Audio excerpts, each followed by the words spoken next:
হাসির রাজা, জ্ঞানের রাজা, রসিক রাজা।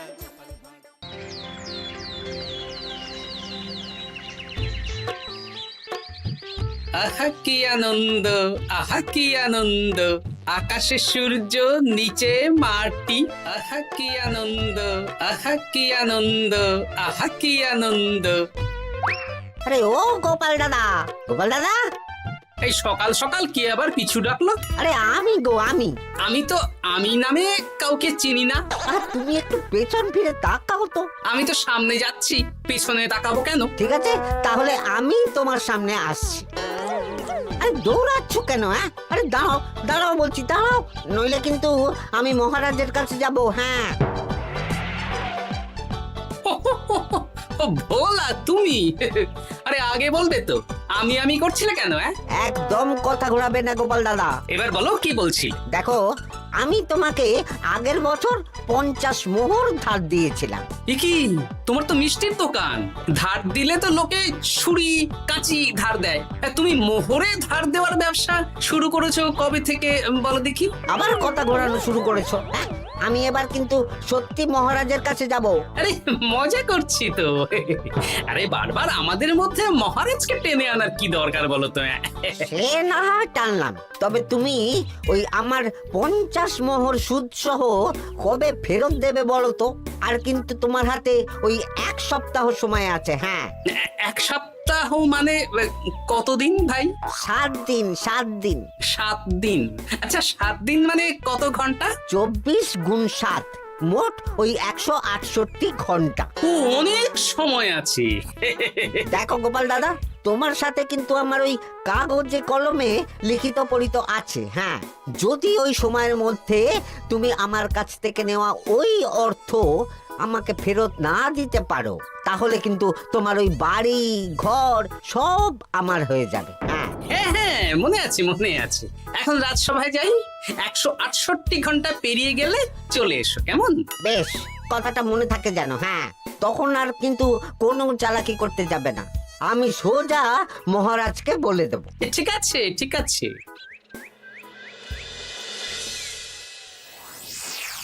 দেখুন মহারাজ, নিজের চোখেই দেখুন, সবাই হাজির, শুধু গোপাল ধা। সত্যি গোপাল ইদানিং আবার দেরি করে আসা শুরু করেছে। ওকে আচ্ছা করে ধোলাই দিন, তাহলেই চলে আসবে। কাজের কাজ তো কিছু করে না, শুধু বসে থাকে, তাতেও এই। যা বলেছেন মন্ত্রী মশাই। আমার মতে গোপালকে রাজসভাতেই বেঁধে রাখুন, তাহলে আর বাড়িতে যেতেও হবে না, আর দেরি করে আসবেও না। রোজ রোজ গোপাল করে রাজসভায় আসতে দেরি, তাই এবার তার পায়ে পড়াতে হবে বেড়ি। এই তো মহারাজ চলে এসেছি। আর বলবেন না, রাস্তায় ভোলা ময়রা চেপে ধরছিল। থাক, আর অজুহাত দিতে হবে না। নেহাত ভাগ্যের জোরে এই রাজসভার চাকরিটা পেয়েছিল। হ্যাঁ, মহারাজ ভালো মানুষ, তাই তোমাকে পুষছেন। আচ্ছা আপনি কি বলতে চাইছেন কি? আমি বলতে চাইছি যে মহারাজ যদি তাড়িয়ে দেন, তাহলে তোমার কি কিছু করে খাওয়ার যোগ্যতা আছে গোপাল? আপনার নিজের যোগ্যতা আছে? আছে বলেই মুখ ফুলিয়ে বলছি। হ্যাঁ, মন্ত্রী এটা একটা ভালো প্রসঙ্গ তুলেছে। আমার রাজসভার সকল সভাসদদের বলছি, যদি কোনো কারণে তোমাদের চাকরি চলে যায়, তাহলে তোমরা কি করবে একবার ভেবে দেখেছো? না মহারাজ, ভাবনাটা আমি সঠিক সময় কাজে লাগাই, ওই অকারণে ভেবে মাথা খারাপ করতে চাই না। হ্যাঁ, আহা, রাজসভার চাকরিটা তো তোমাদের পেশা। এই পেশার বাইরে তোমরা কে কি করতে পারবে? দেখুন মহারাজ, আমি তো ভেবেই দেখেছি যে যদি রাজসভার চাকরি না থাকতো, তাহলে আমি ব্যবসা করতাম। আমি মহারাজ যদি বিজ্ঞানী না হতাম, তাহলে শিক্ষা দান করতাম। আমি তো ছবি আঁকতাম, কলম না থাকলে আমি তুলি ধরবো। আমি কামারশালায় কাজ করতাম। আমার তো ছোটবেলায় মূর্তি বানানোর শখ ছিল, আমি মৃৎশিল্পের কাজ করতাম। কি গোপাল, এবার তুমি বলো। সবাই তো কিছু না কিছু বিকল্প ভাবনা চিন্তা করে রেখেছে। দেখুন মহারাজ, অনেক ভেবে দেখলাম আমার কাজ তো ভাড়ামো, তাই আমি লোক হাসিয়েই পয়সা রোজগার করব। আর বিশেষ কোনো গুণ তো আমার মধ্যে খুঁজে পাচ্ছি না মহারাজ। বেশ, আমি একটা ছোট্ট পরীক্ষা নেব। আজকের পর থেকে আগামী 7 দিন, আর এই 7 দিন তোমরা তোমাদের যা মন চায় সেটা করে রোজগার করবে। আমি তো খেতে ভালোবাসি। তাহলে খাবে। গোপাল হয় মুখ খুলে থাকে, নইলে চোখ বন্ধ করে। ও শুধু দুটো কাজই ভালো করতে পারে। আর 7ম দিনের শেষে বিচার হবে কে কত রোজগার করেছে। যার রোজগার সবচেয়ে বেশি হবে তাকে আমি দেব 100 মোহর উপহার। আর মহারাজ, যে সবচেয়ে কম রোজগার করবে তার বেতন থেকে আগামী 10 মাস 10 মোহর করে কাটা হবে। কি রাজি তো? রাজি রাজি। আমি জানি যে গোপাল ফুটো করিও রোজগার করতে পারবে না, তাই গোপালই হারবে। বেশ, আর যদি অন্য কেউ হারে? তাহলে আমি নিজের বেতন থেকে তাকে আগামী 10 মাস 10 মোহর করে দেব। ব্যাস, এবার তোমরা কাজে লেগে পড়ো।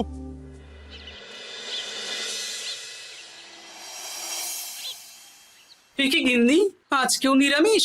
হ্যাঁ, আজকেও নিরামিষ খেতে হয়। হ্যাঁ, রোজই তো কিছু না কিছু একটা লেগে আছে তোমার। আমাদের পুরো শরীরটাই তো আমিষ। হ্যাঁ, তাহলে আমিষ খেতে বাধা কিসের বলো দেখি? বেশি তর্ক করতে হবে না বাপু, তা তোমাকে ডিম বানিয়ে দেবো। হ্যাঁ, না, আমি মানুষই। ঠিক আছে গিন্নি। আরে তোমাকে ডিম বানাবো বলেছি নাকি? আমি বললাম তোমার জন্য ডিম বানিয়ে দেবো। জন্যটা তো বলনি তখন। আরে তাড়াতাড়ি দাও, তাড়াতাড়ি দাও। এখন কদিন শুধু খাবো আর ঘুমাবো। 7 দিন ছুটি। ছুটি মানে? সেসব পরে বলবো গিন্নি। যাও গিয়ে ডিম সেদ্ধ বসাও।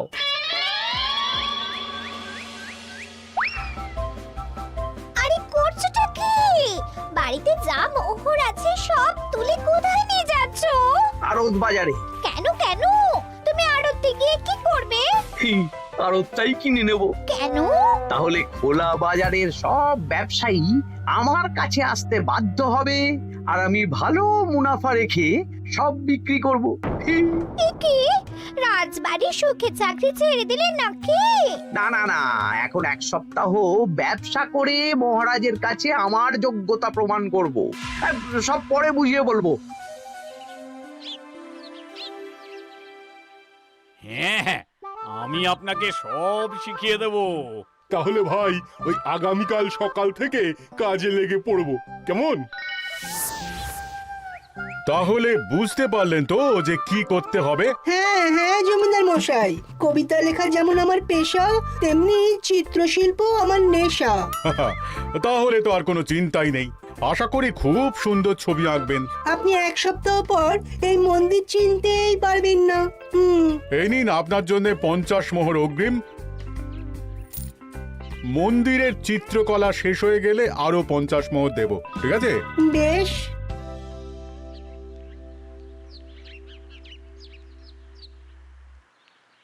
এই হাত চালা, হাত চালা। হাত পা সবই তো চালাচ্ছি মন্ত্রী মশাই। আপনি এত শাকসবজি আনাজ দিয়ে করবেনটা কি?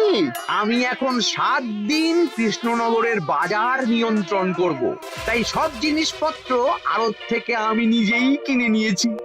এবার সাধারণ বাজারের দোকানদাররা আপনার কাছে আসবে। কাল সকাল থেকে শুধু মোহর গুনবো।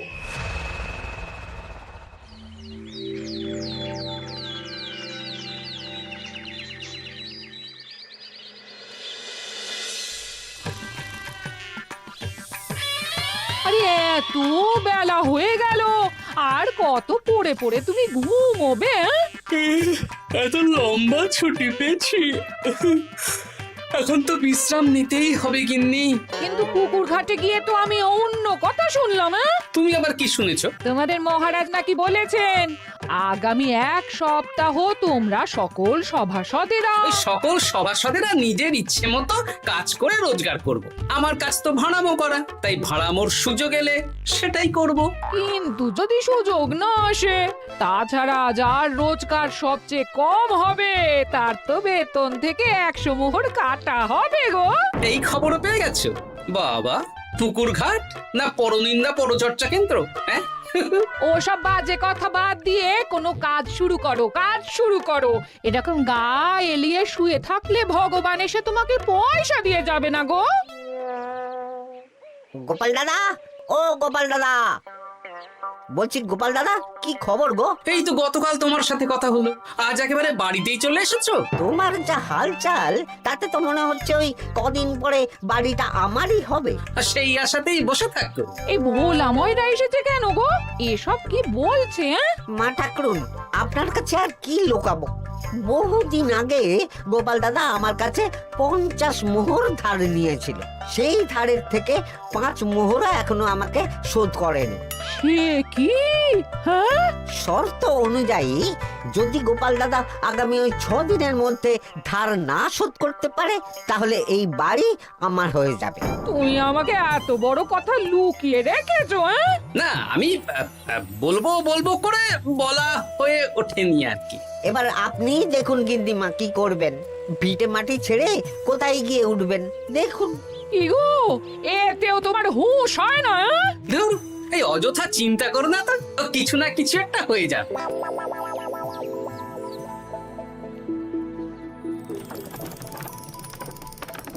বাহ বাহ বাহ, পণ্ডিত মশাই, আপনি তো এর মধ্যেই কাজ শিখে গেছেন। আমি তো ছোট থেকেই মাটির পুতুল বানাতে ভালোবাসতাম। বিভিন্ন দেবদেবীর মূর্তি নিজেই বানাতাম, তারপর পুজো করতাম। আমার পরম সৌভাগ্য আপনার মতন পণ্ডিত মানুষ আমার কুমোর শালায় কাজ করছেন। কোনো কাজই তো ছোট নয়। সত্যি সভাকবি মশাই, আপনার তুলিতে জাদু আছে। কি সুন্দর কারুকার্য। সবই আমার মা বাবার দান। আমার বাবা খুব বড় চিত্রশিল্পী ছিলেন, উনি হাতে ধরে আমাকে ছবি আঁকা শিখিয়েছেন। বাহ বাহ বাবা।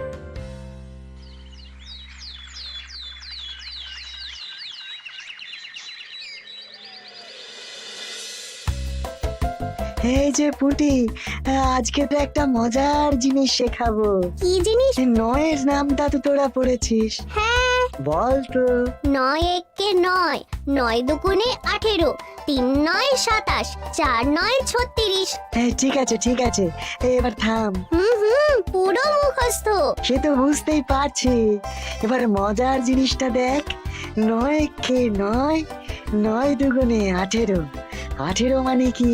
1 10 8। হ্যাঁ, এবার 1-এর সাথে 8 যোগ কর, কত হয়? 9 3 9 কত? 27। 2-এর সাথে 7 যোগ করলে কত হয়? 9 36-এর 3-এর সঙ্গে 6 জুড়লে 9। আরে বাস, দারুণ তো। হ্যাঁ হ্যাঁ। সত্যি বিজ্ঞানী মশাই, আপনি কি সুন্দরভাবে পড়া বোঝান। এটা তো আমার নেশা।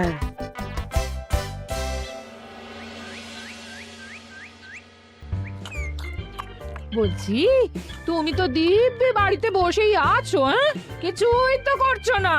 সত্যি বলো তো, তুমি ভাড়া মোছাড়া আর কি কিছু করতে পারো? এই এই, আদেশ করতে পারি। গেনি, আরেকটু তরকারি দাও তো, জলের ঘটিটা দাও না। যত সব। আচ্ছা, সত্যি তো ভাঁড় না হলে আমি কি হতাম? আমি কুমোর হতাম। মাটির কাজ শুনেছি খুব সোজা, যাই কুমোর পাড়ায় যাই।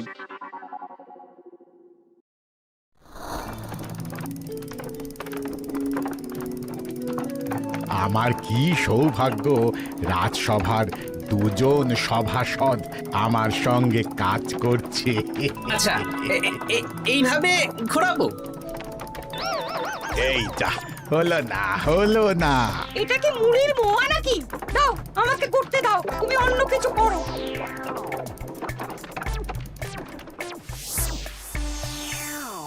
বলো গোপাল দাদা, কি দেবো? মুড়ির মোয়া, তিলের নাড়ু?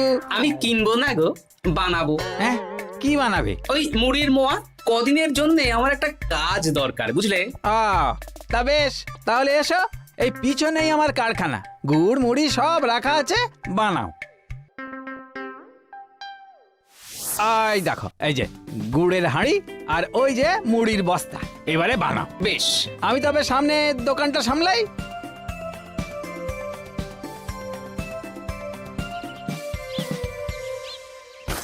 কিসের আওয়াজ হলো? আরে আরে আরে, এ কি করলে গোপাল দাদা? আর বলো না, ওই গুড়টা ঢালতে গিয়ে হাঁড়িটা হাত ফসকে পড়ে গেল। এই তুমি যাও তো, তোমাকে কিচ্ছু করতে হবে না, যত সব বিপদ বাড়ানো।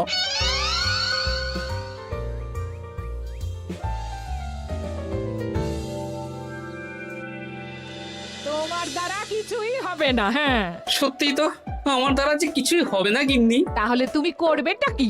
এমন করে বলো না গিন্নি, সবারই খারাপ সময় যায়। আর খারাপ ভালো, যে সামান্য মুড়ির মোয়া বানাতে পারে না তার মুখে এসব মানায় না, মানায় না। এদিকে বাজারে সবজির দাম হু হু করে বেড়ে গেছে। তাই নাকি? বলি তুমি জানবে কি করে? কদিন তো শুয়ে বসে আছো, আমি তো বাজার দোকান করি। মন্ত্রী মশাই এখন আড়ত সামলাচ্ছেন আর সাধারণ বিক্রেতাদের চড়া দামে বিক্রি করছেন। হ্যাঁ, ও বেটা জীবনে শোধরাবে না। উনি তো তাও ছলে বলে রোজগার করছেন গো। আর তাছাড়া অনেকে পথে গান শুনিয়েও রোজগার করেন, সেটাও তো তুমি পারবে না। হ্যাঁ, এই তো পেয়েছি। 6 দিনের মাথায় তো রাজসভায় একটা বৈঠক হবে, সেদিনই আসল মজা জমবে। কিসের মজা গো? হ্যাঁ, সেটা সেদিনই বুঝতে পারবে।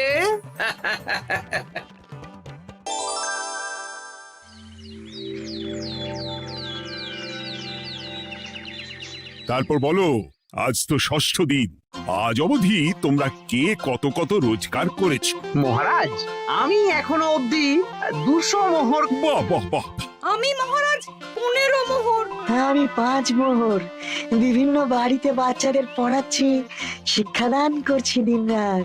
সেনাপতি, আমি 10 মোহর পেয়েছি, আরো পাবো। আমি 50 মোহর অগ্রিম পেয়েছি, আরো পাবো আগামীকাল। বাহ বাহ বাহ! সবাই তো ভালোই রোজগার করেছো। আর গোপাল, তুমি বলো। মহারাজ, আমি এখনো অবধি কোনো রোজগার শুরু করিনি। আমি আগেই বলেছিলাম গোপাল একটা কানা করিও রোজগার করতে পারবে না। আসলে মহারাজ, আমি আজ সকালেই আমার প্রতিভা খুঁজে পেলাম। তোমার আবার কি প্রতিভা? আমি ভালো গান গাইতে পারি মহারাজ।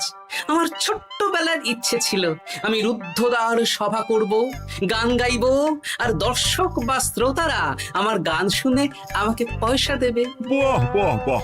তা শোনালে না কেন? আমি চাই আপনারা সবাই আমার বাড়িতে আসুন, আমার গান শুনুন। এই না না না না না, তোমার গান শুনে অর্থ ব্যয় করতে পারবো না গোপাল। যদি শোনাতে হয় তো বিনামূল্যে শোনাও। তুমি ভেবেছো কায়দা করে গান শুনিয়ে রোজগার করবে? সেসব চালাকি কিন্তু চলবে না। না মহারাজ, আমার গান শুনতে আসার জন্য একটা কানা করিও খরচ করতে হবে না। আমি বিনা পারিশ্রমিকে গান শোনাবো। বেশ, তাহলে কবে শোনাবে বলো? এখনই চলুন, শুভস্য শীঘ্রম। আবার যেতে হবে কেন? এখনই শোনাও। আমার আবার নিজের বাড়ি ছাড়া প্রতিভা বিকশিত হয় না। বেশ তো, এই কদিন টানা কাজ করেছি, তোমার গান শুনে মনটা যদি ফুরফুরে হয়ে যায় ভালো তো। চলো গোপাল। আসুন আসুন, সবাই ভিতরে আসুন, আসন পাতা আছে, সবাই বসুন।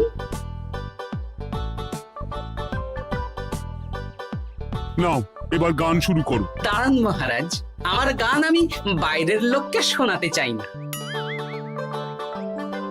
কু কু বাবা, আবার কোকিলের মতন আওয়াজ করছে। কু।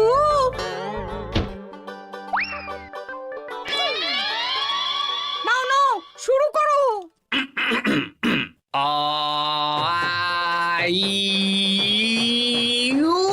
ওরে বাবা রে বাবা! আরে এত চিৎকার করছো কেন? থামো থামো থামো! এটা ভালো লাগছে না, অন্য গান শোনাচ্ছি তাহলে। আকাশে মেঘে বাতাসে বায়ু, জ্যোতিষী বলেছে আমার 100 বছর আয়ু। আরে থামো থামো! আরে কান ঝালাপালা হয়ে গেল। না, থামতে আমি পারবো না, গান শুনতেই হবে।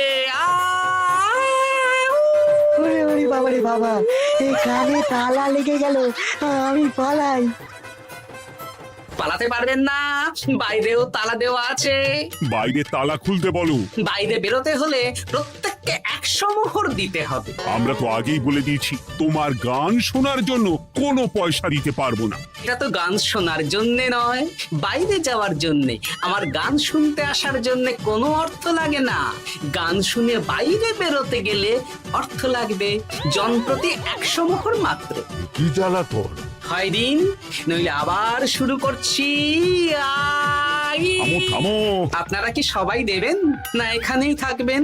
এই আমার কাছে এখন 50 মতন মোহর আছে। আমার কাছে 5 মোহর আছে। সে আমি লোক পাঠাচ্ছি আপনাদের সবার বাড়িতে, পুরো অর্থ পাবো, তারপর সবাইকে ছাড়বো। আচ্ছা এটা কি ঠিক করলে গোপাল? দেখুন মহারাজ, আমি কথা নিয়ে খেলি। সব সভাসদেরা 6 দিন খেটে যা না রোজগার করেছে, আমি শুধু বুদ্ধির জোরে আর ভাড়ামো করে ঘন্টা খানিকের মধ্যে তার থেকে বেশি রোজগার করে নিলাম। যদিও এখনো একদিন সময় আছে। সত্যি গোপাল, তোমার বুদ্ধির জবাব নেই। মন্ত্রী মশাই, যে সবচেয়ে কম রোজগার করবে আপনাকে কিন্তু তাকে আগামী 10 মাস 10 মোহর করে দিতে হবে। হ্যাঁ নয় হ্যাঁ, এরকমই তো তুমি মুখ বড় করে বলেছিলে। গিন্নি কই গো, ভোলাকে ডেকে আনো, ওর ধার আজকেই শোধ করে দেব। হ্যাঁ যাচ্ছি। হ্যাঁ আমরাও যাচ্ছি। গোপাল, কালকে রাজসভায় এসে তোমার পুরস্কারের অর্থটাও নিয়ে যেও। সে তো নিশ্চয়ই।